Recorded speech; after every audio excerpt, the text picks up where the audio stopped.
In 2013, Cryptomundo published an account from a man who claims that he had two encounters with a creature that resembled a werewolf. The first event happened between 1977 and 1979, when the witness was about 7 or 8 years old. He was staying with his grandparents in Horseshoe Lake, Arkansas. His grandfather's land was about 2 acres with their house about 1,500 square feet, a large shop where the grandfather ran his construction company, and an empty lot for things like boats, backhoe, dump trucks. The area was surrounded by plenty of forest. On the night of the encounter, the witness recalls that a storm had just moved through the area. The grandmother accompanied the witness and his little sister to some beds in the back room, where they bedded down for the night. The grandfather had chosen to sleep in his regular bed in the front of the house. The witness's bed was facing a wrought iron door with a large glass panel, one in which the outside could be seen. Quote, "I was in bed trying to settle down and go back to sleep after the storm, which rattled me as a kid. For some reason, I felt like I had to look outside. I turned over and sat up." Unquote.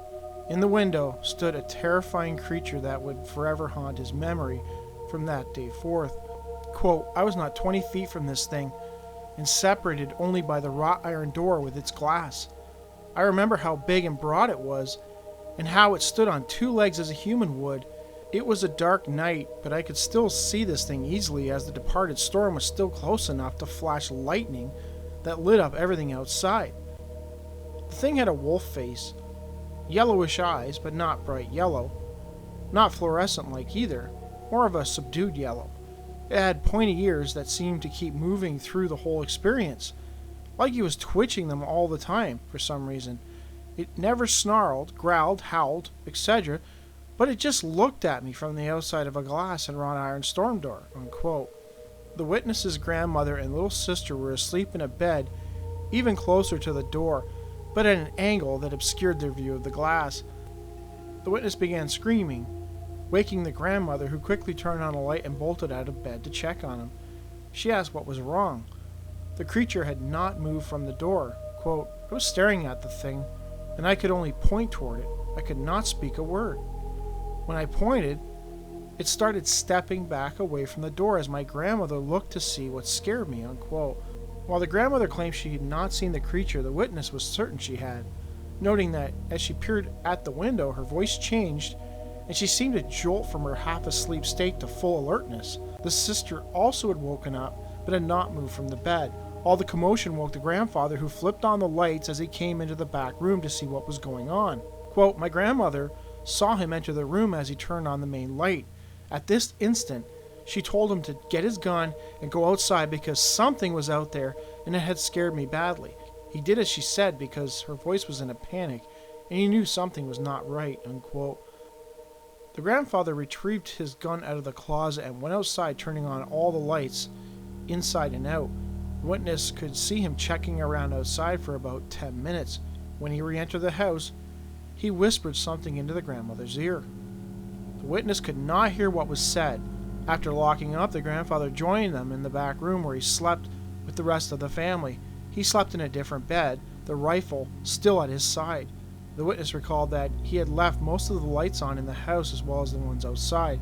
As the years passed, witness attempted to get to the bottom of what happened that night, including asking his grandfather about what he saw when he went out to investigate. Quote, "I never could get him to tell me what he saw or found, but before my grandmother died in 2003, she told me when he went outside that night he found muddy footprints on the concrete shaped like paw prints, but really big.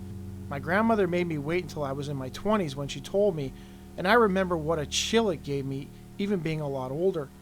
She also told me she saw it for a few seconds when I pointed out the door when she asked me what was wrong. She said it scared her so bad she did not ever talk about it again with her husband or anyone else." Unquote. The witness noted that the grandparents did not have a dog at the time, so it wasn't pet tracks. And according to the grandmother, the paw prints her husband saw that night were far too large to be a dog. Further, whatever it was, it never came back. The grandparents lived in that house from 1960 to 1994. The house was ultimately demolished around 2000, and a new house now sits on that land.